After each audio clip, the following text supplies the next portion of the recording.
सोचिए जरा, क्या ये मुमकिन है कि किसी की पूरी जिंदगी का नक्शा, उसकी किस्मत, करियर, रिश्ते, ये सब कुछ सिर्फ एक चार्ट में छिपा हो? ज्योतिष की दुनिया में जन्म कुंडली को बिल्कुल यही माना जाता है, एक ऐसा ब्लूप्रिंट जिसमें किसी इंसान की पूरी कहानी के राज छुपे होने की बात कही जाती है। तो चलिए इस पूरे रहस्य से पर्दा उठाते हैं एक एक करके।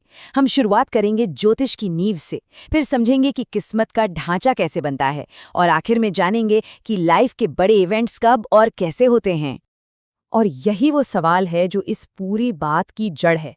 क्या सच में एक चार्ट किसी की पूरी जिंदगी का रास्ता दिखा सकता है? आइए देखते हैं कि इन चार्ट्स के अंदर ऐसे कौन-कौन से राज छिपे होने का दावा किया जाता है। तो शुरुआत करते हैं पहले खंड से, ज्योतिष की नींव। कहा जाता है कि 3 मेन पिलर्स होते हैं जो किसी भी इंसान के बेसिक नेचर, उसकी पहचान को डिफाइन करते हैं। सबसे पहली और सबसे जरूरी चीज है लग्न।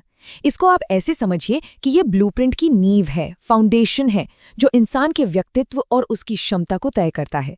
अगर लग्न मजबूत है तो माना जाता है कि इंसान में कॉन्फिडेंस होता है, लाइफ में एक क्लियर डायरेक्शन होता है। और वहीं अगर लग्न थोड़ा कमजोर है तो शायद अपनी मंजिल तक पहुंचने के लिए मेहनत थोड़ी ज्यादा करनी पड़े। अच्छा, नींव के दूसरे पिलर पर आते हैं, वो है चंद्रमा। ये हमारे मन, हमारी भावनाओं, मतलब हमारे इमोशनल वर्ल्ड को कंट्रोल करता है। ज्योतिष में माना जाता है कि चंद्रमा की पोजीशन का हमारे मेंटल पीस से सीधा कनेक्शन है। अगर चंद्रमा मजबूत है तो इंसान को एक तरह की स्थिरता मिलती है, लेकिन अगर ये कमजोर है तो मन में बेचैनी, चिंता, ये सब चीजें हावी हो सकती हैं। और तीसरा और आखिरी स्तंभ है सूर्य। ये हमारी आत्मा, हमारे कॉन्फिडेंस और हमारी विल पावर का सिंबल है। तो अगर किसी के चार्ट में सूर्य मजबूत है तो उसमें लीडरशिप क्वालिटीज हो सकती हैं, समाज में मान सम्मान मिल सकता है। और इसके उलट अगर सूर्य कमजोर है तो अक्सर कॉन्फिडेंस की कमी और पहचान बनाने में स्ट्रगल करना पड़ सकता है। तो ठीक है, फाउंडेशन तो हमने समझ लिया। अब आगे बढ़ते हैं और देखते हैं कि इस ब्लूप्रिंट का पूरा स्ट्रक्चर कैसा है। मतलब जिंदगी के अलग अलग एरियाज और कौन से प्लैनेट्स उन पर असर डालते हैं। देखिए, पूरी कुंडली को ना 12 हिस्सों में बांटा गया है, जिन्हें भाव या हाउसेस कहते हैं। इसको आप ऐसे इमेजिन कीजिए कि जिंदगी के ब्लूप्रिंट में 12 अलग अलग कमरे हैं और हर कमरा जिंदगी के किसी खास हिस्से को दिखाता है। जैसे कि जो 10th हाउस है वो है करियर और प्रोफेशन का। वहां मजबूत ग्रह हैं तो मतलब करियर शानदार हो सकता है। इसी तरह 7th हाउस वो शादी और पार्टनरशिप के बारे में बताता है, और 11th हाउस इनकम और फायदों से जुड़ा है। तो इस तरह से हर हाउस जिंदगी के एक स्पेसिफिक एरिया का पूरा मैप पेश करता है। लेकिन सोचिए, एक ब्लूप्रिंट सिर्फ ये तो नहीं बताता ना कि क्या और कहाँ होगा, वो ये भी बताता है कि कब होगा, टाइमिंग। तो अब हम उस सिस्टम को समझेंगे जो ये बताता है कि लाइफ के बड़े इवेंट्स आखिर किस वक्त पर होंगे। और ये जो टाइमिंग का राज है ना, वो दशा सिस्टम में छुपा है।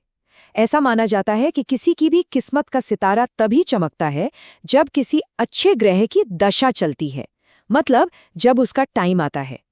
और यही कारण है कि लाइफ में कभी अचानक से सब अच्छा होने लगता है और कभी-कभी एक लंबा स्ट्रगल का दौर चलता है। अब टाइमिंग के साथ साथ चार्ट में कुछ स्पेशल कॉम्बिनेशंस भी होते हैं, कुछ अच्छे और कुछ चैलेंजिंग।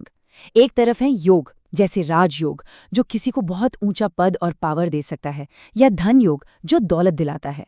और दूसरी तरफ है दोष, जैसे मंगल दोष या काल सर्प दोष, जिनके बारे में कहा जाता है कि ये जिंदगी में मुश्किलें और रुकावटें लाते हैं। चलिए अब आते हैं इस ब्लूप्रिंट के सबसे गहरे, सबसे छिपे हुए सीक्रेट पर।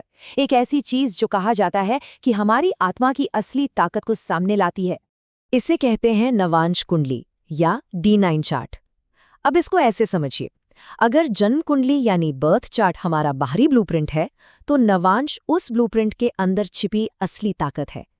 ये बताता है कि जो ग्रह बाहर से दिख रहे हैं उनमें असल में कितना दम है। और किसी की किस्मत को गहराई से समझने के लिए इसे बहुत जरूरी माना जाता है।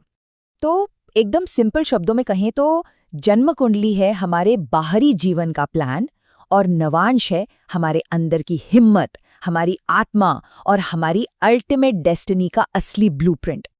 तो ये सारी बातें हमें एक बहुत बड़े सवाल के सामने लाके खड़ा कर देती हैं कि अगर जिंदगी का ये पूरा नक्शा, ये ब्लूप्रिंट पहले से ही बना हुआ है, तो फिर हमारी अपनी मर्जी, हमारी विल पावर, हमारे फैसलों का क्या मतलब है?